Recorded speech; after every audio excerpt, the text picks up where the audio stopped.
Hi, I'm Pat Miletich. Thanks to Dojo TV, you the viewer can learn the techniques that make the Miletich fighting system team so strong in the octagon and the world. Whether you want to become a world champion in ultimate fighting or just defend yourself on the street, these techniques will help you be successful.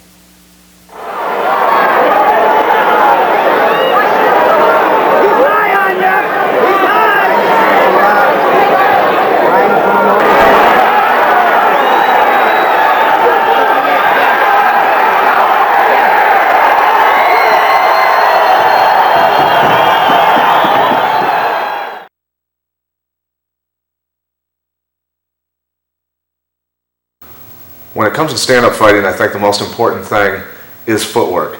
If you don't have good footwork, you're always out of position, you're always overexerting yourself, and you're not reaching your full punching power because you're not at the correct distance. So what we're going to work on is footwork along with your punches and synchronizing your hands and feet together. Okay, first we're going to try and stay on the balls of our feet as much as possible. And while we're punching, we're going to act like there's a rope tied to our wrist down to the same side of the ankle and on each leg. So when I throw a punch, it pulls my foot forward a little bit each time. This keeps me at correct distance. I don't overextend on my punches, and I don't close in on my distance, my opponent too fast and make it so that I'm punching like this so I don't have any power on my punches. So we're going to start out by working the feet and hands together, moving straight forward and straight back. Left foot, left hand, right foot, right hand. Each time concentrating on twisting your hips when you punch. And as you get more familiar with this, you can pick up the speed, and your feet and hands go a little bit quicker. The faster you move your feet, the faster your hands will go. And as your opponent attacks you, you can move backwards and throw correct punches with power because you're planting your feet each time.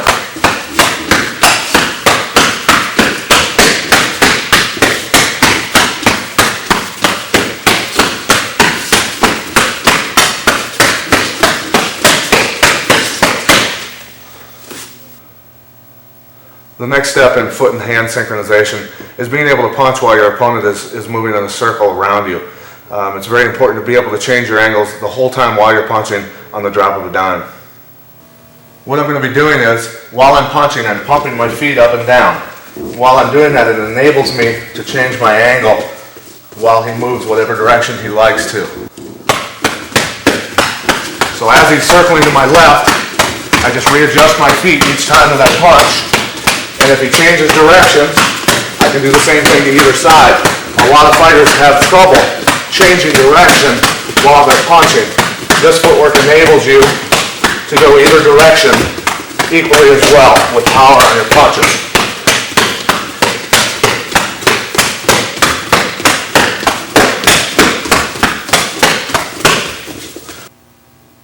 The next step in hand and foot synchronization is being able to move lateral motion while you're attacking. And what we're going to work on is also throwing different types of punches. We're going to throw a left hook and then a straight right while moving left and right and synchronizing our feet and hands together. The first thing, when you're throwing your left hook and moving, you want to keep your legs bent at all times so that they're like springs. I have my left leg bent and up on the ball of my foot, turning my hips into my punch. That way, with my leg bent and my heel pointing out, I know that I'm turning my hips into the punch. Then I throw my right hand, adjust, and move my right leg a little bit to the angle that my opponent's moving, and so on.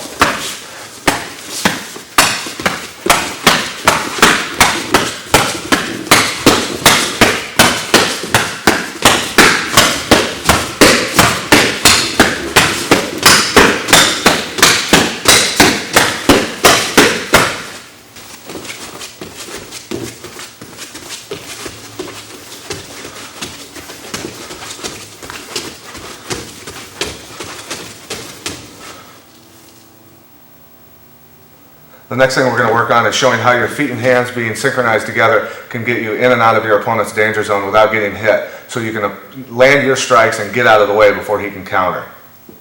You have to imagine there's a 3-foot circle at least around your opponent. Anytime you step inside that circle, you can get hit or kicked. So it's important to be able to get in and out fast, and we're going to show you how to do that when you start your combinations. First, we're going to go nice and slow, show you how the footwork goes with the hand, right, left. When I land, I can come right back out because my feet are underneath me. And a little bit quicker now this time.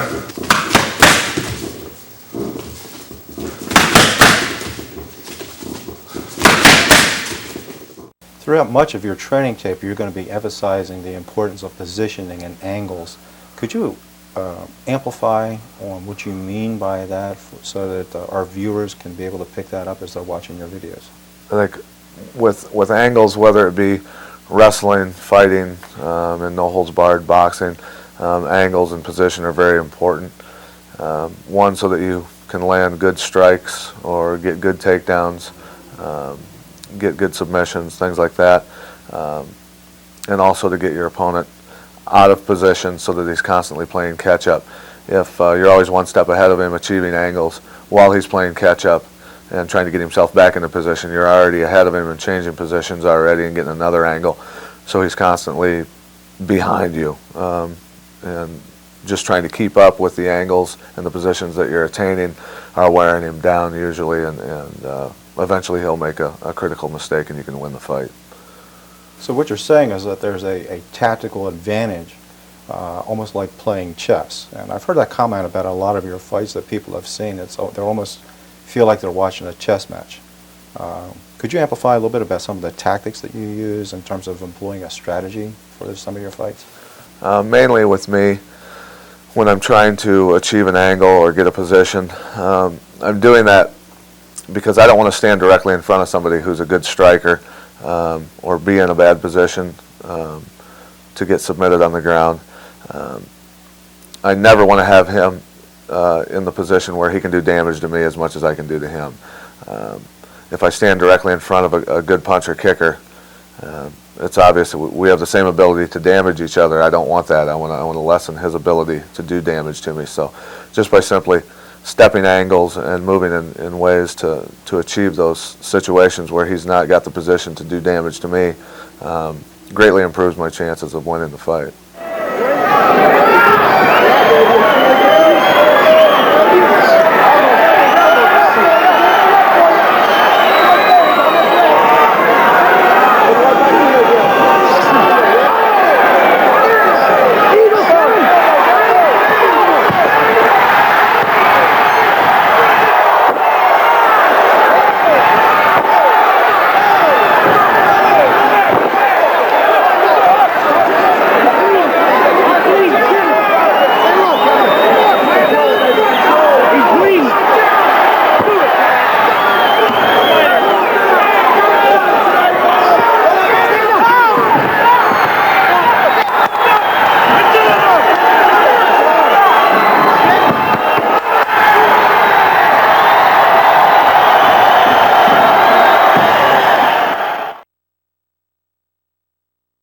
The next part of stand-up fighting we're going to work on is angles, how you can attain them and how you can use them to your advantage.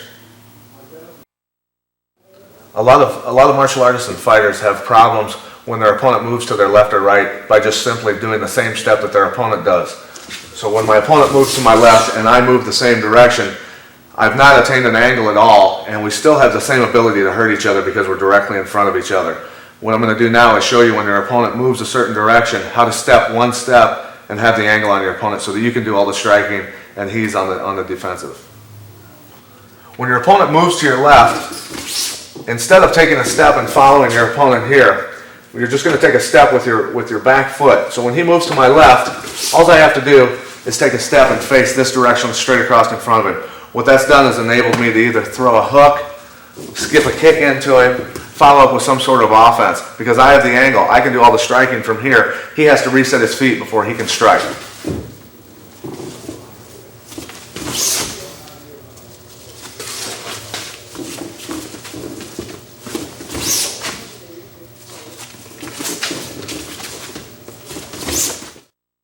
This method of attaining an angle works when you're in the center of a ring or an open room or a cage, but it also works probably the best when your opponent's back is against the cage or the ropes. And now I'm going to show you how to do that.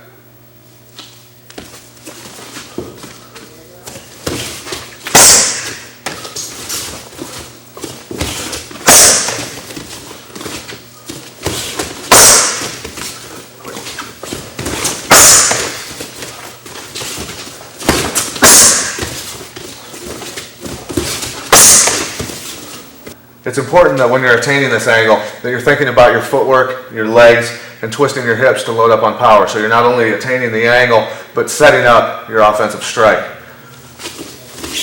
As I step, I corkscrew my legs, get my hips set to unload. Automatically I've twisted up and created a lot of tension so I can unload my punch on my opponent. One more time. Here, and unload. Now I'm going to show you a basic combination you can use from that method of setting up your angle. Left hook, straight right, skip the kick into the body. Hook, straight, skip the kick into the body. This can all be attained before your opponent can correct his problem with his angle.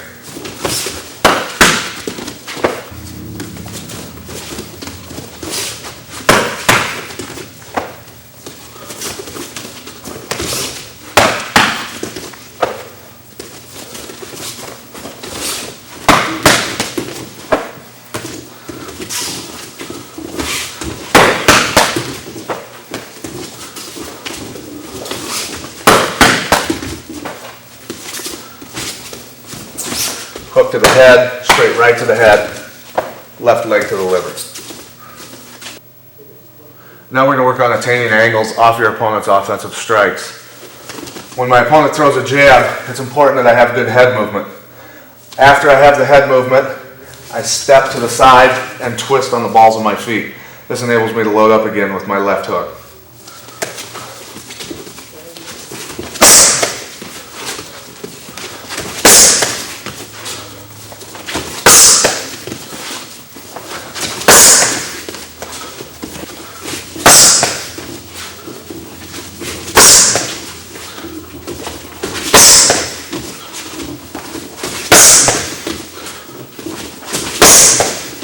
The next angle we're going to work on is when you move your head to the left off of the jab. The one thing that you have to be aware of is when you move your head left, that you could be moving into a right hand. So that's something that you always have to be aware of, so you have to have your hands up. When you do this, you're stepping at the same time, then pivoting and throwing the right hand right away. Step, step, turn, and punch. Making sure that your feet are set.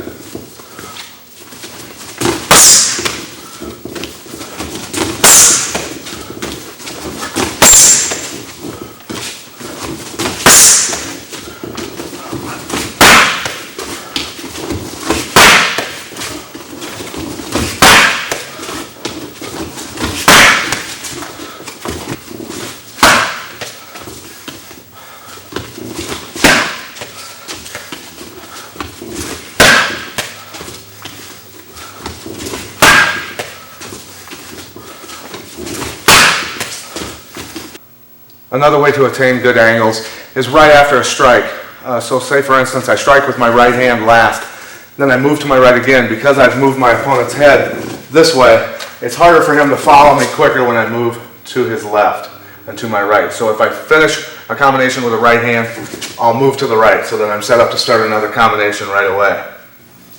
One good example is after a 1-2 combination, right away hopping to the right and coming back in. If you ever watch Roy Jones box, he does this all the time and he does it better than anybody in the world. But it's a very effective way of gaining a second chance to throw another combination.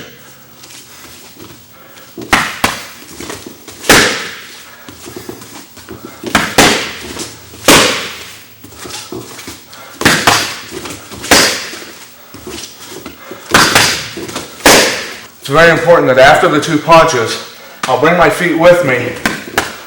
And usually my opponent's going to cover up most of the time, especially in NHB. After I throw the right hand, when I recoil the right hand, I hop directly to the right. That attains my angle, and I've already pulled my hand back to my cheek, ready to throw the punch, bending my legs so that I can unload from my legs and my hips with all my power to come across at the angle.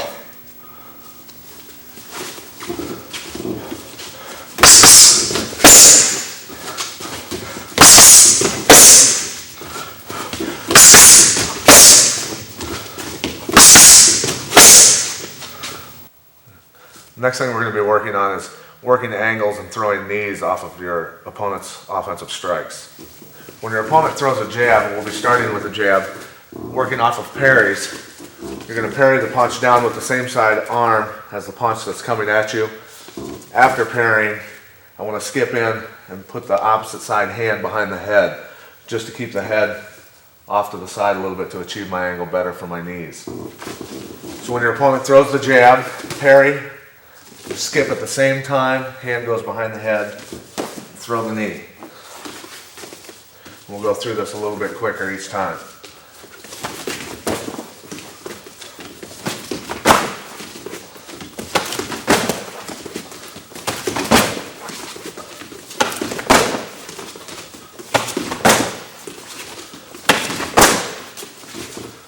The main key to this technique off of the jab is making sure that you skip right when the parry occurs. That way you've attained and loaded up the knee before he can react.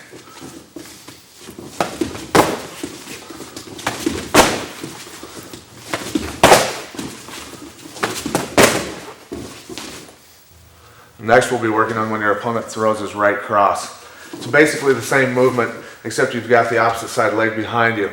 So a skip's not quite as necessary, but you do have to cover a little bit of the gap between you and your opponent.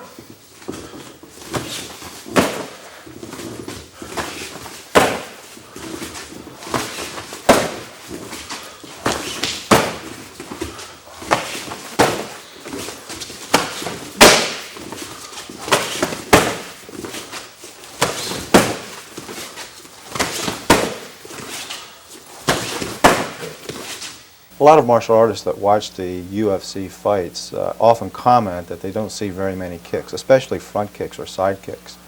Could you comment about why we don't see very many kicks? Main reason with front kicks and side kicks, I'll start first with the front kicks. A lot of times what we're trying to do is throw the kicks that'll do the most damage, and a front kick can knock the wind out of your opponent, things like that, but it's a little easier sometimes to grab and get dumped on your back. So it's a kick that, for the energy that I have to use to throw it and the damage potential of throwing it and the possibility of getting dumped on my back because I've thrown it, really no reason for me to use it that much. Maybe now and then use it just as a jab, just to keep my distance. If I want to take a breather or something, I might throw it. But and with the side kicks, when you turn your body sideways like that with a skilled professional fighter up against you, if I turn my side to my opponent and I throw the side kick, I've automatically given him the angle to do an awful lot of damage to me. So I try to make sure never to throw those, just simply because if I do miss the kick and he can close the distance fast, I'm either going to get taken down or I'm going to receive a lot of blows with my body turned sideways, and that's the only offense that I have is a side kick. And once you've thrown one and they close the distance, you're in a lot of trouble. Stop dancing, start fighting! Latino is a BJJ guy, as we said before, Brazilian Jiu-Jitsu. He nearly dunked into that kick. Oh, there's a left foot from Pat Miletich. Now he closes the corners again. That one landed. Next we're going to be working on countering your opponent's kicks, whether they're low, medium, or high kicks. It doesn't matter. If you have your hands up and you see the kick coming, you can step inside of the kick and land good solid punches. First we're going to be working on when your opponent throws his reverse roundhouse.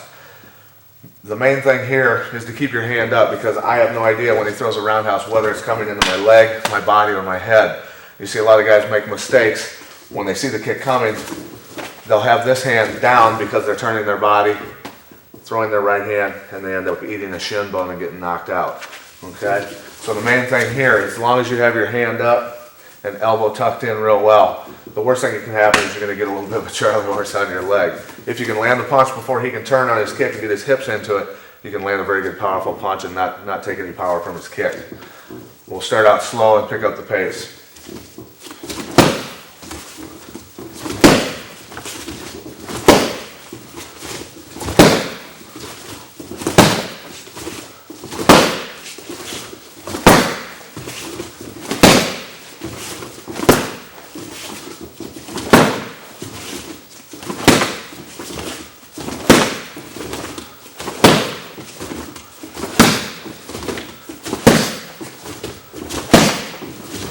Next technique we'll be working on is when your opponent does his lead leg skip kick. Again, keeping your hand up because I have no idea whether the kick's going to be coming high. Main thing on this, and the theory behind this is, if he throws his left leg kick, the opposite side of the leg he's throwing, I'm throwing the same side to the left. If he throws his right leg, I'll be throwing my right, just so that I can make sure and protect that side of my body. So when he throws his left leg, my right hand has to be up. I step inside of the kick and land the jab, just to keep him off balance. And eventually, by doing this to your opponent, it'll keep him honest and make him a little more wary of picking his legs up off the ground.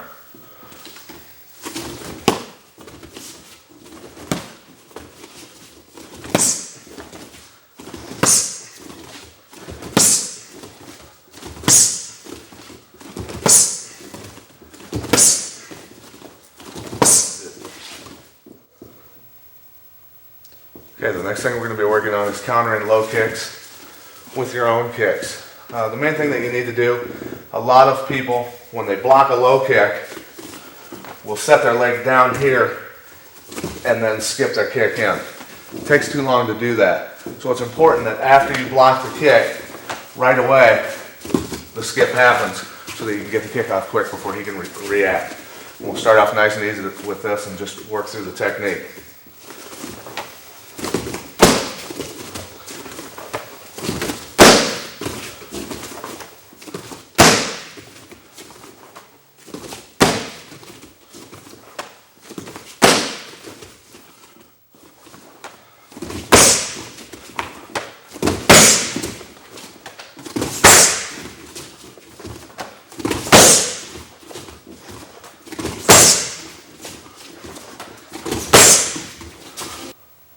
The next thing we're going to be working on is blocking the low kick on my lead leg and coming back with my reverse leg roundhouse. Again, what a lot of people have a tendency to do is to block, set the foot down, then step the angle, but then it's too late to counter. So it's important that after the block, I don't set my foot straight down, right away I step the angle so that I can get the kick off.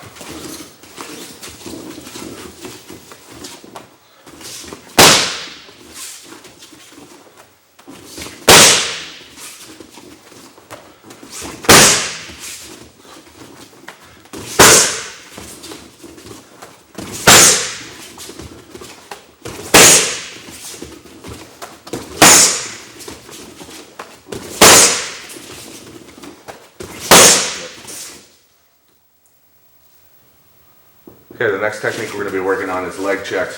There are some other options that you can go to just besides blocking with your shin on low kicks, just to save yourself a little bit of pain. So when your opponent comes with the low kick, it's important to keep no weight on your front foot. That way I can pick it up easily to stop the kick. This also tends to throw your opponent off balance so that you can follow up with hand techniques. So we'll go through that a little bit for you now.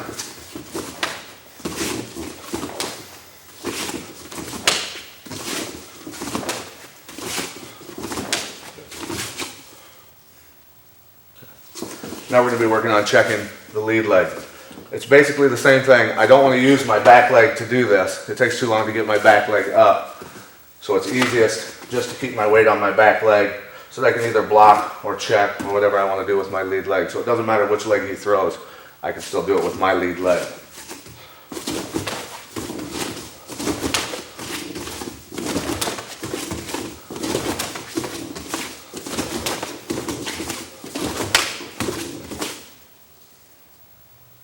Okay, the next technique we're going to work on is when your opponent throws a roundhouse at you. The main thing you want to do, obviously you have to be able to tell which leg's coming at you, so this takes a lot of practice. And also you have to take care of your opponent so that you're not, or your training partner I should say, so that you're not beating their legs up too bad. So it's a good technique to practice, but don't do it hard when you're practicing. When my opponent throws his roundhouse, it's important that I remember to keep my hands up. If his back leg is coming at me, I have to lean that way, just to make sure I don't get my head taken off if it's a high kick. Also, when he throws a good roundhouse kick, if he's going to put any power into it, his lead leg is going to step an angle. So I know right there that I need to step the angle with him. okay? That's his supporting leg, that's the planted leg. And I'm gonna lean my head as I step and take his leg out from underneath it.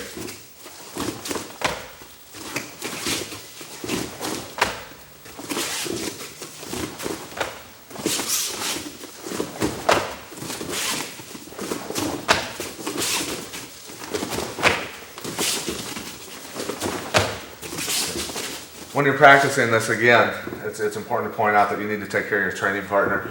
So don't kick his leg hard because if you do, there can be some injuries involved. And also you have to remember that the point of this kick is to take your opponent's leg out from underneath him. So while I step, I would be ripping through his leg to take his leg out from underneath it.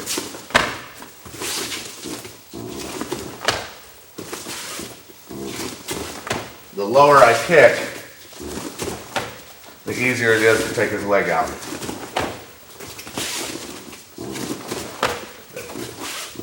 Okay, the next technique we're going to be working on now is when your opponent does a skip kick.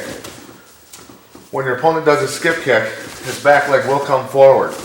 I have to step the angle again, tilting my head this way and the top of my body, and taking his leg out with my back leg.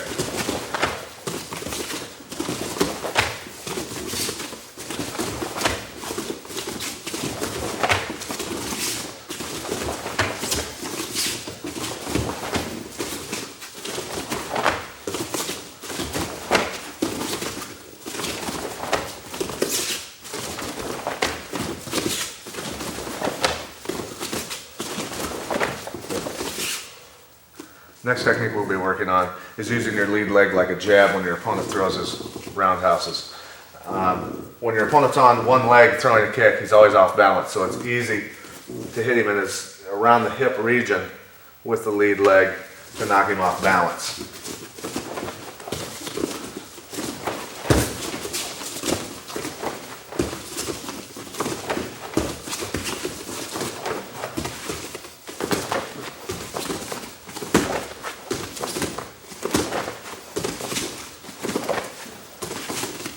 Now again, using your left leg like a jab when your opponent does a skip kick with his lead leg. It's important to remember that you extend your hips a little bit into the technique just to make your leg a little bit longer and just to put a little extra push into the kick.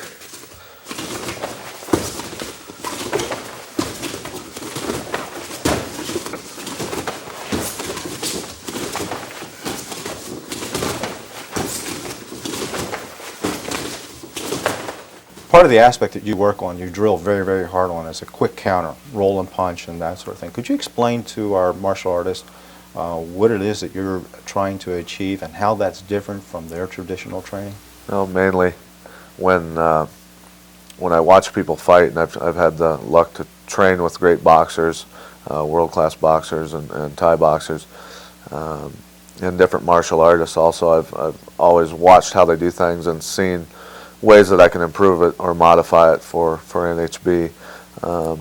Whenever somebody's throwing, say for instance, a left hook, I'll roll with the hook, not only defending the technique that they're throwing at me, but twisting with it and loading up my hips to come back the other way with a lot of power. It's just a proven fact, and whether people like to believe it or not, whenever somebody's throwing techniques, they get themselves out of positions. So if I can just slip punches, roll with punches, and come back with techniques, it's a really good way to catch people off guard. Just like the roundhouse kicks, the low kicks into the legs and to the body or whatever. Whenever you block a kick with your leg, instead of setting the foot down in front of you and then stepping your angle or doing your skip to come back with your kick, it's much easier just right away to step the angle or hit the skip without setting your foot down first. So that your kick gets off with a lot more speed before your opponent can react in time, and that way you land a damaging strike.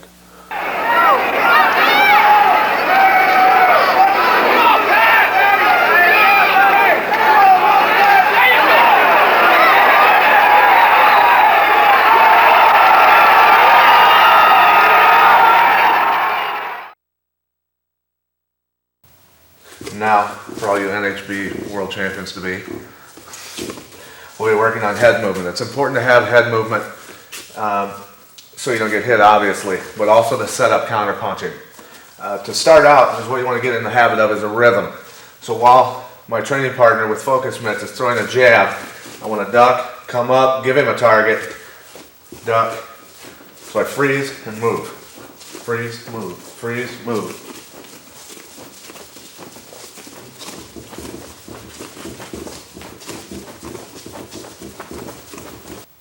The importance of this drill, I think, mostly, it's obviously for head movement to get out of the way and the counter punch.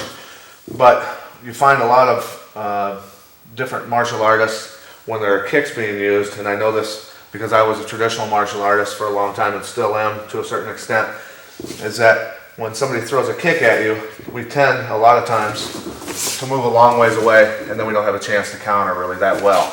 So it's important whenever techniques are being thrown at us to be able to move out of the way and still being tight enough to counter. So it's very important to do that and not getting into the habit of when somebody throws a punch, moving a long ways away to get out of the way, and then I have no ability to counter. Okay, now we're going to put this drill into movement because obviously we're going to be moving around while we're fighting, so we need to be able to move our head while we're moving at the same time. It's important to synchronize your feet like we were doing earlier, synchronizing our feet and our hands. Now it's our head movement with our feet. So every time I take a step, when my left foot touches, I want to get in the habit of moving my head, okay? So it's going to be a rhythm that you get into so that you have good rhythm when you fight. So if he throws the jab, touch, touch, left foot touch, touch, touch, touch, touch, touch, touch. Okay, and now we're going to be working on moving backwards because obviously you're going to be backpedaling now and then in a real fight. You're going to have to move backwards when your opponent's attacking. So you're going to move your head while he's coming at you.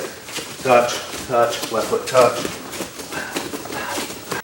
It's important when you're practicing this drill with head movement, moving forward and backwards, that you do it slowly and get in the habit of good technique. That way when you move fast, you don't have to think about it. Remember, you want to give your opponent a target to shoot for because he's going to punch usually where your head is, not where it's going to be. So he throws the punch, I step. That way I cover the gap. Come back up, step, up, step. Right leg when I come up, left leg down. Right leg up, left leg down. The whole time you have to remember, if this is not boxing, my opponent knows how to throw knees and kicks. So it's important now when he's coming at me, he can throw knees and kicks at my head. So if my hands are down like this, I could walk in to a leg. Okay, now what we're going to be working on is basic combinations off of head movement.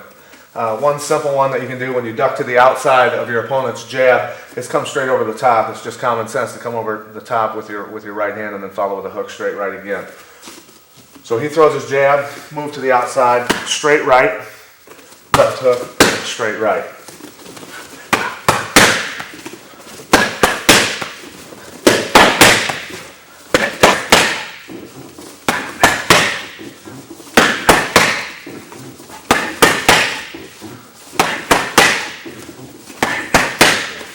Now we're going to be working on when you duck inside of your opponent's jab. Here, you have to remember when you duck inside of the opponent's jab that there could be something else coming, either a right hand, a kick, a knee. So you need to keep your hands up. So I duck inside. Right away I want to be able to look at my opponent. Whenever I duck, I always look at my opponent, and generally I try and keep my eyes right here on his chest so I can see everything. I can see his arms and his legs. So I duck, hook, straight right, hook. I hook first, but I have to set my leg, bend it, load my power up on it, come back, straight right, hook. Okay. Again, coiling my hips and my legs, hands are up, hook, straight right, hook.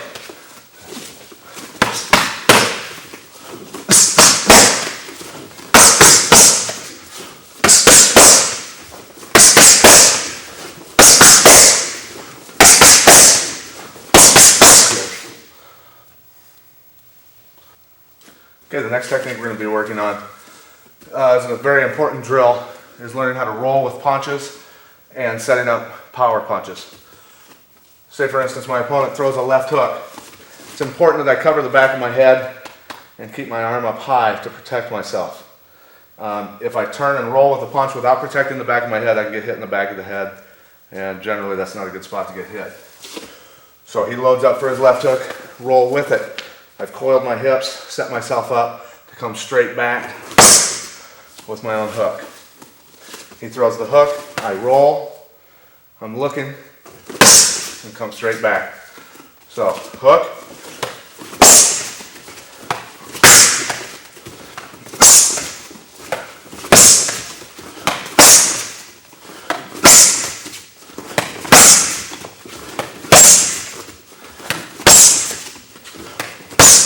next technique we're going to be working on now is when your opponent throws a straight right.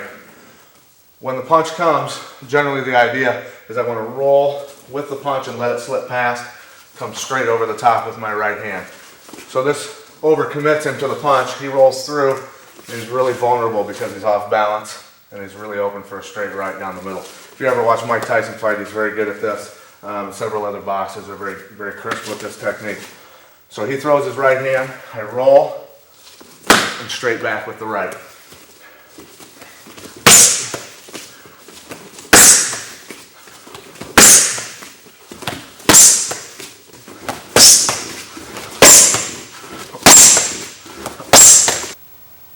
The next thing we're going to work on is the very important part of closing the distance with your opponent without taking any punishment. It's very important that you have effective striking, good hard crisp punches and kicks to make him respect my strikes so that I can have effective takedowns. If he does not respect my punches at all, he's not worried about getting hit, then he's not going to have a problem defending against my takedowns. First thing I'm going to do is working my footwork. Each time my left foot steps, as in punching drills, my left hand will be hitting. The key to doing this is getting my opponent moving backwards. By getting him to move backwards, he doesn't have effective strikes, and it's hard for him to defend against me taking him down.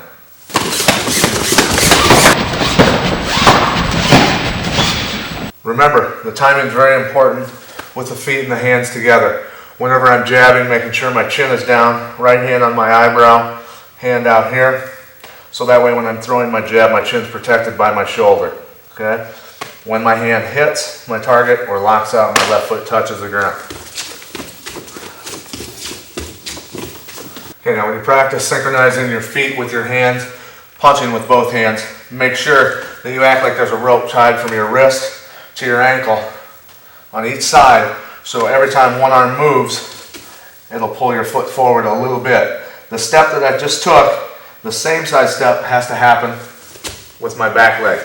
And each time, turning my heel out so that I know I'm turning my hips into the punch.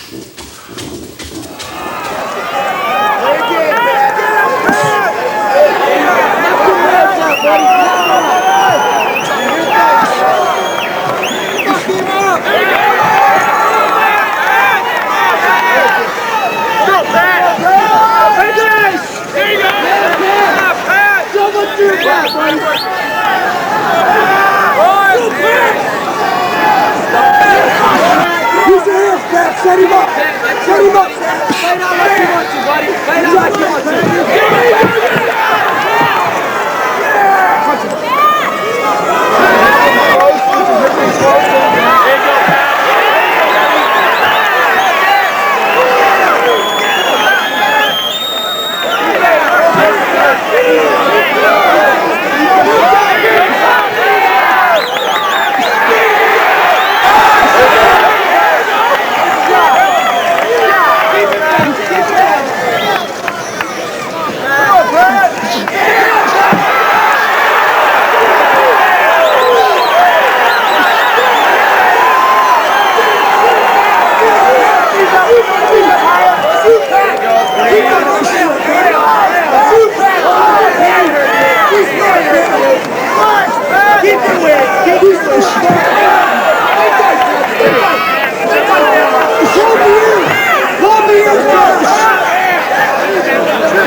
Keep your base, Pat. Keep your base. There you go. There you go.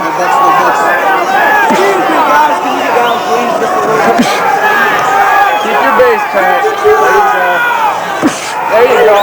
No rep, Pat. Time down. There you go, Pat. There you go. Put it in. There you go.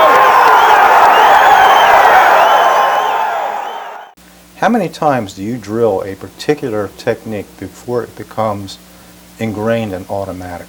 As far as repetitions with technique, for instance, when I started learning grappling, a lot of people will do a move, 5 to 10 times and then move on to something else. What we did when we learned techniques is we'd practice one technique for at least an hour just the first time through, just to make sure that we at least had it a little bit stuck in our head, and then we'd move on to the next technique. So in 4 hours we would only practice 4 moves. And that was a way that we knew that at least it was going to be stuck in our head to practice later on. With punches, I've thrown I don't know how many thousands or millions of right crosses and left hooks over and over and over. It's something that's a perishable skill no matter what you do. As far as fighting goes, everything involved in it is a perishable skill. So if you don't keep practicing those techniques repetition after repetition, you'll lose it. It just won't be as crisp as it should be. I think when I'm teaching students, you have to be a little more ingenious as far as a lot of times students will get bored if they have to throw a certain kick or a certain punch over and over and over. So what you have to do is have them throw the same kick but in different situations. Say with a front kick, doing thrust kicks, then snap kicks, then maybe kicking a pad, then maybe balance kicks. So they're still practicing the same exact kick the whole time, but in different ways so they don't get bored. Okay, the next technique we're going to work on in the stand-up fighting area is the head plumb. It's important to know how to do it correctly and to know how to get out of it and counter out of it. So we're going to work on those things. But first, we're going to show you how to do the plumb correctly. The thing that I want to remember that's very important is to keep my arms as close as possible together so my opponent can't throw uppercuts. If my arms have a gap underneath, it's easy for him to land uppercuts on me. So my arms need to be very close together. Another mistake that a lot of people make when they're fighting is putting their hands on the back of the neck. If he has any strength in his upper body and his neck, it's really hard to bend him over to throw correct knees on him. So what I need to do, put the forearms here to keep him from covering the gap between us. Hands towards the top of his head, fingers pointing straight up. That way all I have to do is bend my wrists to bend his head down to throw correct knees into his body or his head. So again, with the head plumb, remember to keep contact with your forearms, and that way, if he's close, that's fine, but if he goes to grab, I can at least extend him away so he can't get a good grip on me. Elbows are in close, fingers pointing up toward the top of his head, then just simply bend the wrists to pull his head down. Okay, the first counter to the head plumb that we're going to work on is, first of all, obviously I don't want to give him any room to throw correct knees on me, because if he's got enough space to throw it, it's going to have power on it, and it's not going to do me any good, to say the least. So what I want to do is, with my lead leg, step in between his feet as deep as I can. This closes the gap between us, and when I do this, I want to grab right at his spine where his back muscles start and pull him in as close as I can.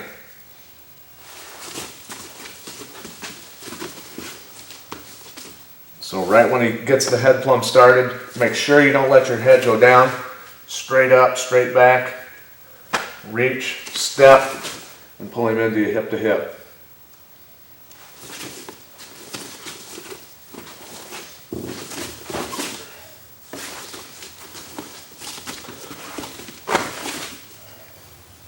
Now the next defense or counter for a head plumb. When he's got your head here, if I'm having problems going here, he extends his arms and keeps me back. This leaves him a little bit weak up underneath. So what I want to do is put the webs of my hands up underneath right behind his elbows. I push them both up to start, and then I finish by pushing only one. That turns an angle so I can come back with my punches or kicks. I try to reach, he extends, that leaves him weak underneath. Both go up, then continue with one, boom. Reach, he extends, up, and I can even take off running with him to get him off balance. Also, you have to remember, when they do this and they extend, once I get into here, it makes it really easy not only to strike, throw punches, kicks, whatever, but to drop in for takedowns. Okay, again, out of the head plumb. I take my step and reach, he extends, leaves him weak again underneath. Both hands, pop straight up. I want to take off running, push with one arm to finish. That leaves him open for the strikes and takedowns.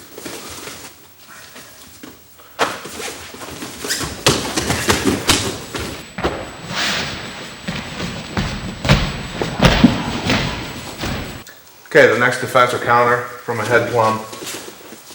When your opponent has you in the head plumb, it's very easy for him to control your arms with his forearms.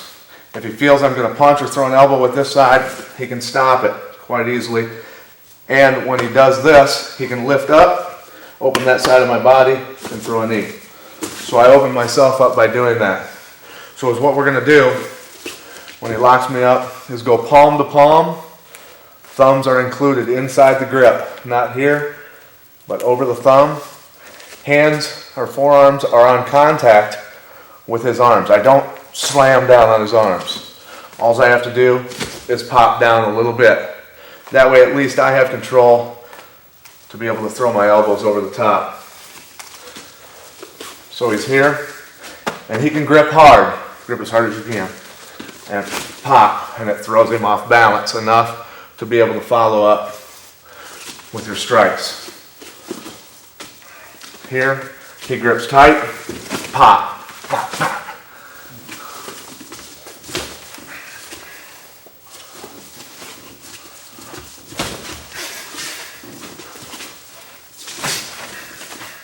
One thing that I need to point out is that when I snap down, I need to make sure that I don't bend over while I snap down. It's important that I keep my neck bowed and strong. So I'm here, the head extends, and the arms go down with the explosion. Pat, we know you have an extensive wrestling background. Could you tell us a little bit about your experience that you had as a developing youngster in the wrestling field? I started wrestling, I suppose, in first or second grade, and wrestled all through elementary, middle school, and high school, and then into college for 2 years, and did freestyle and folk style wrestling, and never got into any Greco-Roman, but concentrated mostly on folk style and did tournaments during the summer and things like that. Basically, wrestling was my whole life when football wasn't going on anyway.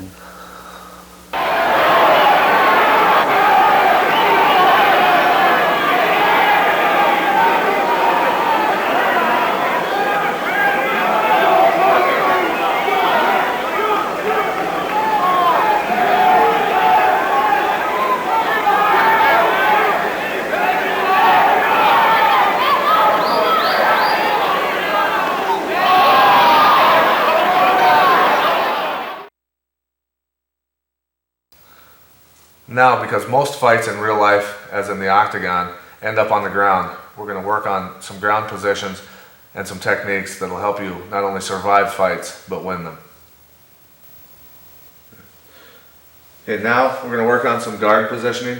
The guard position is basically when he's got his legs wrapped around me, number one, to protect himself when he's on the bottom, and also he's able to apply submissions on my neck for chokeholds, arm bars, and leg locks.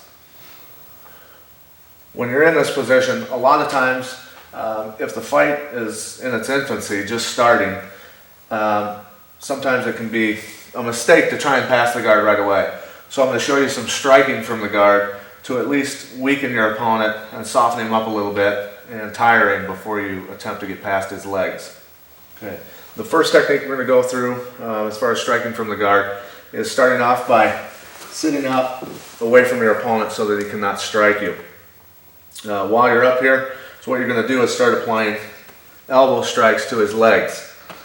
At first this might not bother him, but they will add up, and eventually he's either got to sit up to grab my head or to control my wrist so I can't strike him anymore.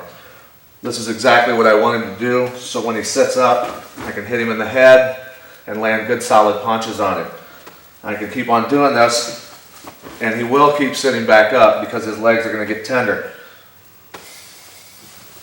Now, after I strike for quite a while on the legs and on the head, over and over, eventually he's going to get tired of this. Usually what a fighter will do is try and scoot away and figure out a different way to create some distance by placing his shin bone across my midsection and either working for tips or at least to just defend himself a little better and keep me at a distance. This is when I can start working a little more effectively on guard passes. Okay, the next techniques that we're going to work on and strategy from the guard as far as striking goes is working the body and then up to the head. Whenever my opponent reaches up and grabs an arm and a head and controls me, generally it's harder for me to strike with this arm, but his rib cage is open on this side. So it's a lot easier to work the body over here, and then I can come up to the head after I get the repetitions of the body. Generally, at the beginning of a fight, my opponent won't be bothered initially by the body shots. But after they add up, they'll start tucking the elbow in just like a person would in boxing to defend against body shots, and then I can go up to the head effectively. Now, on the same concept of working the body and up to the head, I want everybody to be reminded or told, if they don't know, that the liver is in this area. As in boxing, it's a very effective striking area. It hurts much more to take a left hook to this side of your body than a right hook to this side. If anybody's ever watched a boxing match and seen a boxer go down from a body shot, it's usually a left hook to the liver.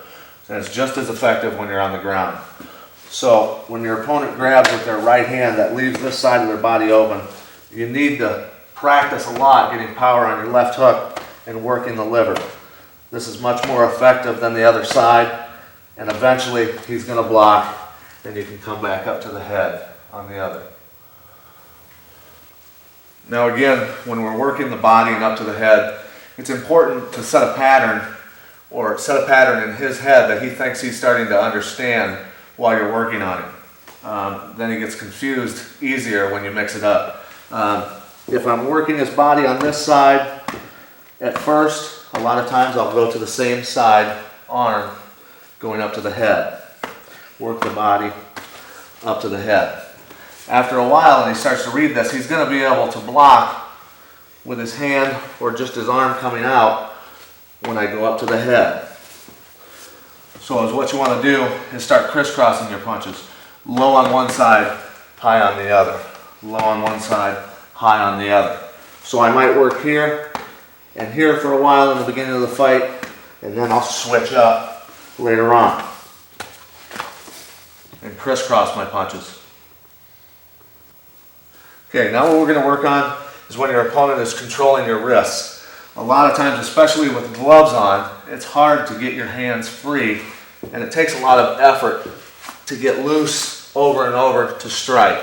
So instead of expending the energy, is what you're going to do, instead of trying to punch or pull one hand back to punch with, is what you want to do is use both hands at the same time to confuse his brain. He has no idea that he's being confused. It just happens in a split second. So what I want to do is yank one hand back and at the same time shoot the other one forward. This, just the power of twisting my body this way, will enable this one to hit first and then follow with the power shot afterwards. And that'll get my combination going. So what I'm going to do is yank the hand back, and generally it's better to yank back your power hand and hit like you're hitting with a jab in boxing, and then follow with the power. So when you do it, it's here and here.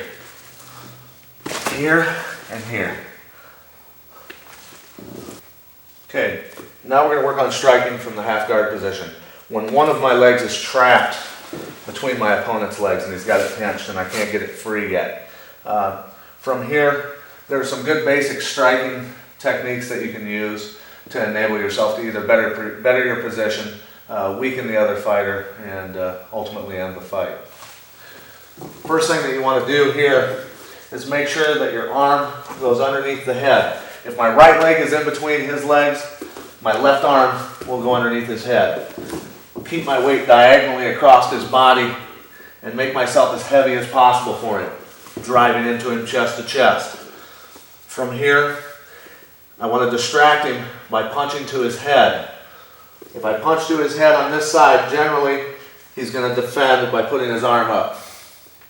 When he does that, it makes it easy for me to post my head on this side and not enable him to get his arm back down to defend his rib cage.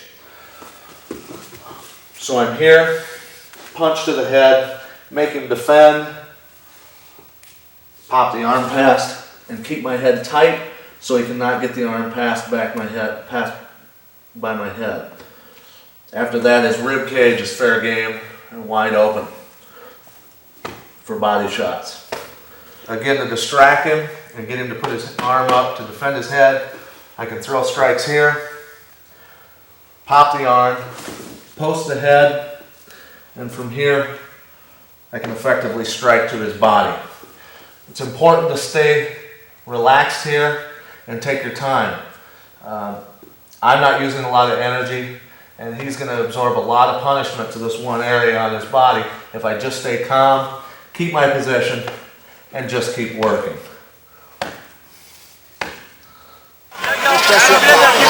feeling that. He's feeling that. He's feeling that. He's looking to go to throw him out there. He started to step for it. Come on, let's work out. Let's work it out. Let's get that mount. Come on, post. That pressure, Pat. Miletich in the matchup against Chris Brennan. That went the distance. Must have tapped. He must have tapped. Able to wear Brennan down. Okay, now we're going to work on a little bit of striking from cross sides. When I've achieved passing his guard, getting out of his legs, and getting off to the side of my opponent. This is a great position to do some effective striking.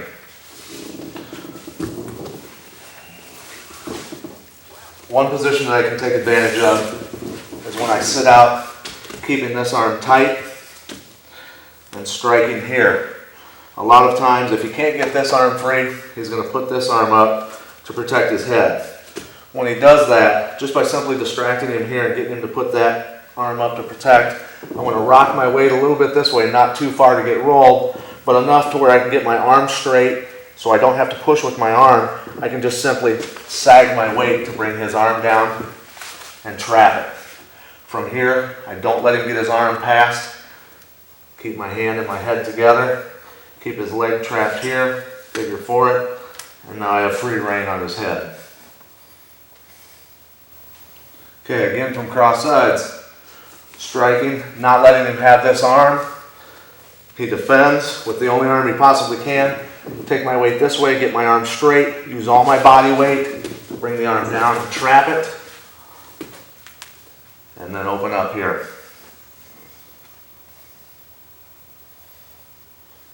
Okay, another effective way to strike from cross sides, and probably one of the most devastating, is elbows. But it's the way that you apply the elbows in tight positions that are really important. When I'm on top of my opponent, whether his arm is here or underneath or here, really doesn't matter if I do this effectively. But I like to trap this arm. Now from here, if he's keeping his head tight, I want to push on his head so as hard as I can, really, to get him to force back into it, he's trying to get his head loose so that he can move. From there, I let my hand slide off of his head and drop the elbows.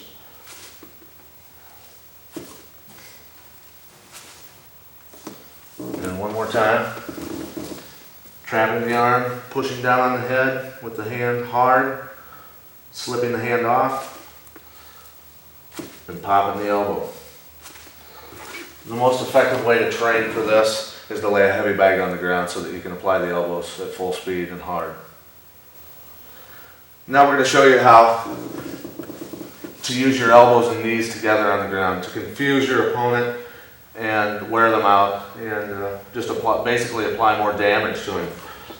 When I start out here using the elbows, a lot of times what he's going to have to do is control the back side of my arm so I can't use my elbows anymore. A lot of times he'll just grab right above the elbow and keep me from using that arm. Then what I want to do is just pull the leg back and start to hit with knees. When I do that, then he's going to go back to defending against my knees. I go right back to the elbows. He has to go back to defending the elbow, right back to the knees, and so on until you can either gain a better position or end the fight. Next, we're going to work on striking from the mount. Obviously, this is a great place to strike from. Even though my opponent is much bigger in this instance, I can reach him and he can't reach me, as you can see. That's even much easier with someone closer to your size. First thing we're going to work on is when your opponent has his arms up defending. It's good to use punches and combinations here. What I mean by that is straight punches to get him used to a pattern and following with hooks on varying sides of his head.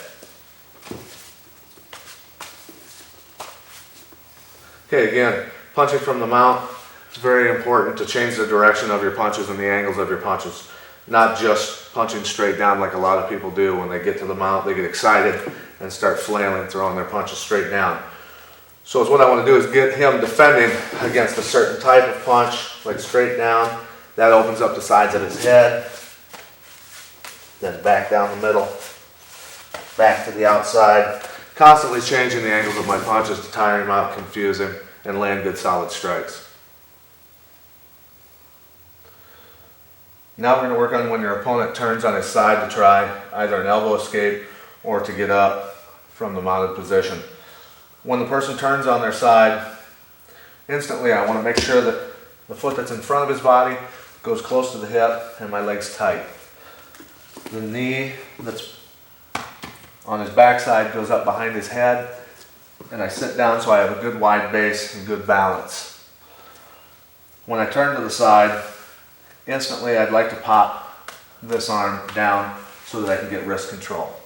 From here, it's very easy to land good strikes to the head to get everything started. Okay, now from the mounted position, I'm striking. My opponent obviously is not going to sit here forever. He'll push on my leg, whatever, to turn on his side to do an elbow escape. Instantly, putting my knee behind his head, foot tight by his hip, popping the arm and staying down tight, getting wrist control, pulling it tight so that I can come up and strike effectively. It's important not to arm punch. Very important to turn your body to get a lot of power into your punches. Now again, from the mounted position, when I'm throwing my strikes, my opponent gets a little restless and feels that he needs to move, turns on his side to get out, instantly putting my knee behind his head, foot down by his hip, staying tight, pop the arm, grab the wrist, pull it tight, come up so you have good striking distance. I don't want to stay close, throw little punches like this, don't want to throw arm punches, twist the body, so you can get a lot of power into your punches. Now, once you've achieved this position and you're striking, make sure that you don't want to hit him in the hardest spots of his head and injure your hand. You want to go for the temple region, right behind the ear, the nose, the eyebrow, and the jaw if possible. Anywhere where there's at least a little bit of softer tissue where I can do damage without hurting my hand. But from here, once I start to punch, it's only common sense what he's going to do with his hand. He's going to put it up and protect his head. From here, my hand in this fashion shoots straight to the ground between his face and his arm that's protecting his face. Once I get that there, I post all my weight on that hand and pivot to here, trapping his arm. From there, now he has no defense for his face, and I can unload. Again, once you've achieved this position, generally you'll get off 2 to 3 good strikes before he'll defend with his hand. It's the only thing he has left to defend with. It's only common sense that that's what he's going to use. From there, this hand shoots straight through to the ground and post, putting all my weight on it, switching from my left knee to my right knee in this particular position. This foot's on the ground, this leg using my whole shin bone trapping his arm, so he has a long ways to go this way and a long ways to go that way to get his arm out, and getting off as many solid hard punches as I can from here. Now when it comes to winning fights, getting certain positions is very important. Obviously from the mount position, this is a great position to end a fight, but an even better one is achieving your opponent's back. From the mounted position, we're going to show you a way of getting your opponent's back. When he turns on his side to try and do an elbow escape, by spinning the knee up behind the head, planting the foot, keeping chest tight down to his back, popping the arm through. From here, I'm going to drop my chest lower so that I can push into him, push on his elbow at the same time, and drive him over. Again, achieving your opponent's back from the mount with this certain technique. My opponent turns on his side to try and attempt an elbow escape. Right away, sliding up here with the knee behind the head, foot tight in on his hip, dropping my chest here so there's no daylight between us. Popping the elbow, grabbing the wrist. Once I achieve this position, I can even drop down lower so that I have more driving power to stay in contact with his back, to drive my opponent over onto his belly.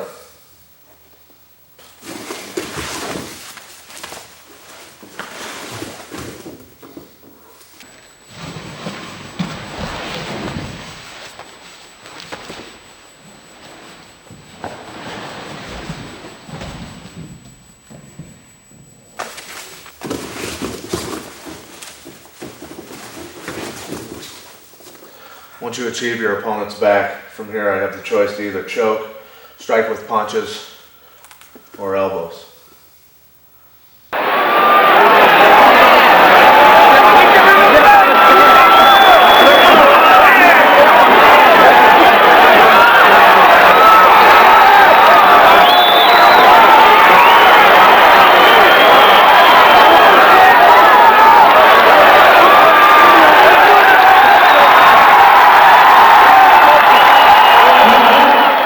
Next, we're going to work on gaining your opponent's back from the clock position or the 69 position.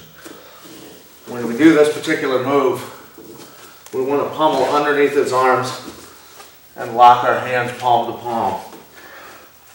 Getting it gripped as tight as possible, squeezing his arms. From there, I want to put pressure down into him, driving forward, pull his head up off the ground. While you're doing this, you obviously have to be aware of knees. So the further down with my head I am, the easier it is to keep from getting hit with the point of his knee. If I keep my face up here, it's obvious I'm going to get drilled with knees. So I want to keep my head down here. From there, I'm going to support his head by putting my leg in a 90-degree position like this. Then all I have to do is fall backwards and pull on his arms and put my hooks in. Okay, again, from the clock position, say for instance, my opponent has one arm here. I don't want to start, or I don't want to end up in this position to attempt this particular move of getting his back. So I have to get the arm back through and lock tight, not allowing him to get his arms out. Hands are palm to palm, right in the center by the bottom of his sternum by his solar plexus. Drive in, keeping my head down, plant the leg, keeping his arms as tight as possible, falling backwards and pulling him up on top of me. Once I put my hooks in, I can start to work for my rear naked choke.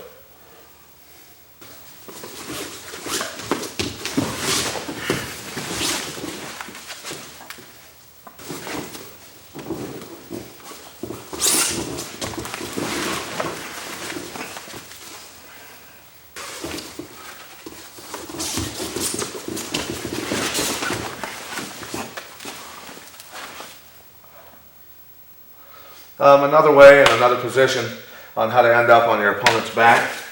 If your opponent has shot a single leg on you with the head on the inside, what works really well is my right arm on this side, whatever leg is planted basically and free, that arm goes down to the wrist.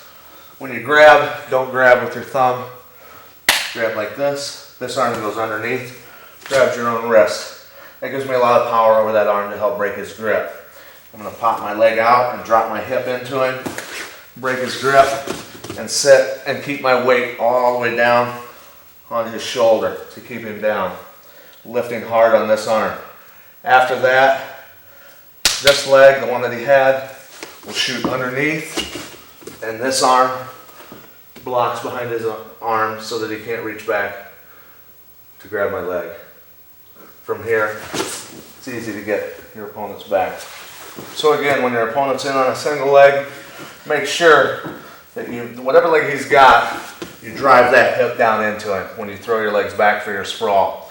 From there, the leg that's free, that side arm grabs the wrist, go underneath, lock on your own wrist. I'm going to rip up, at the same time shoot my leg out and drop my hip and power into it to bust his grip and sit, keeping all my weight straight down on it. From there, throwing my leg underneath and blocking with my arm. So it's this movement. From there, I can work back to his back. Now we're going to go through different ways of getting the rear naked choke sunk in. A lot of times when a person is on their stomach and you've got their back, they'll turtle up and protect their neck because they know that's what's my ultimate goal a lot of times is to finish with a choke. One way of doing this is just simply crushing the trap muscle. If I crush his trap muscle, the only way he can flex his trap muscle is to lift his head up and flex, okay? That's going to open up his neck. So a way of doing that is finding a certain point on his trap and digging your elbow in to make him lift it up to flex it, okay? So I'm going to start digging, and then the other arm's ready to slide in for the choke. Obviously after that, hand goes up here, get the hand in behind the head and finish. Always remember that when you're digging your elbow into his trap, you need to obviously have this hand ready to slide in. So what I like to do is post next to his neck with that hand and start digging. Once he pops it up, makes it easy to slide it in and finish. Next technique we're going to use for getting a rear naked choke is off of punches. The angle of my punches is what's important, and I want to strike at about a 45-degree angle across his face and keep basically trying to drag his face up and lift his head up until I can eventually slide the arm in to choke. So obviously when I'm practicing this with somebody that I like, I can't hit them hard. So if you can find somebody that you don't like, you'll have a lot more fun with this one. I'm going to bring the arms across at a 45-degree angle. Every time you hit, trying to lift while you do it until you can get his head up enough to sink it in on his neck.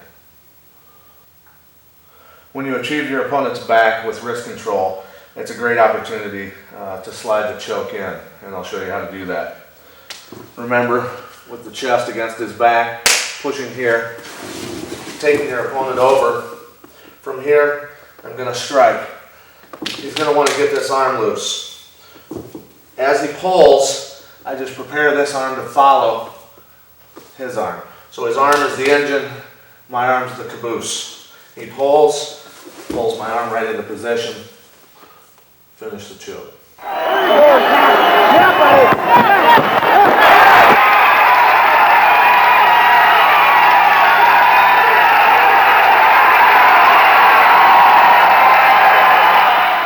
Okay, now I'm going to show you a couple different ways to achieve an arm bar, a basic, just an elbow lock from the mount. Getting that arm bar, depending on your opponent's experience, can be easy to very hard. One way of setting it up, in the beginning of a fight, if you achieve the mount and your opponent's pushing up on you, if they're very strong, it's not really smart to go for an armbar right away sometimes because they can power out of it and you can lose position. So from here, what I like to do, if my opponent's pushing up into me, is I continually shoot my hands across to the ground and swim and make them keep pushing up on me. As they do this over and over, it's like they're bench pressing over and over, wearing their arms out. You can notice how I go to the ground across diagonally, swing the hand around. After you've done this for a while, along with mixing it up with your punching, eventually his arms are worn out and he's pretty fatigued and he's ready to be armbarred. From here, after he pushes up, when I feel it's sufficient time, I want to plant my hands on his chest. The arm that I want to take, I make sure that I go over that arm. If I grab his wrist, if he has any common sense at all, he knows what I'm going to do. Just simply by planting the hands and the opposite side foot of the arm that's going to be taken, I put my weight on my hands with my arm straight and my foot. That makes it easy to swing my leg around his head and fall back. Again, from this different angle, with my opponent pushing up into me, even experienced fighters, when they're getting punched in the head, will reach up and push a lot of times. So from here, remember, diagonally across and paint the floor. Once you've worn him out a little bit, plant the hands and the foot. Remember, your weight transfers to just those two supporting points so that you can swing your leg around. If you don't, you end up doing this. So I put my weight on the leg, the hands, lean, and finish. Again now, when your opponent's pushing up into you, generally either just trying to get you off or trying to save themselves from punches, you're going to start swimming, shooting the arm across, turning your whole body into it.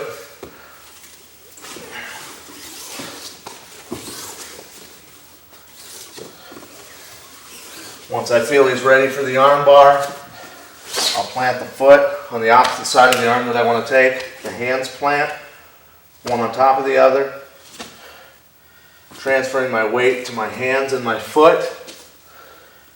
I can spin the leg easily. When I lay back, it's important not to grab the wrist, not to arm bar like this, but to end up a lot of times a hold of the thumb if you possibly can, so that he can't turn his hand and change the angle of the arm bar. Like this, he can twist his arm and change the angle. Like this, like I'm shaking his hand. What's up, brother? He can't change the angle. Pressure directly against the pinky, towards the pinky. Pinch the legs together, that helps so that he can't change the angle also. With my hips in close underneath his shoulder, pressure down on the head so he can't come up. Then bring the hips to the ground while his hand is touching your chest.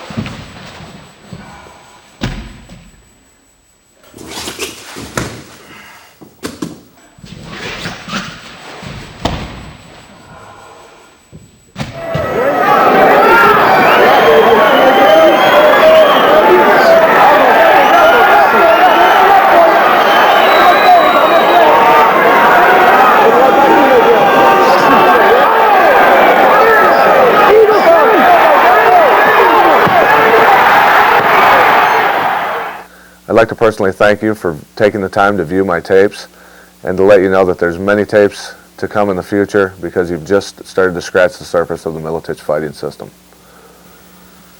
Watch your mouth, little man. My God, look at the size of that pencil. You're not a big enough man to wear my belt.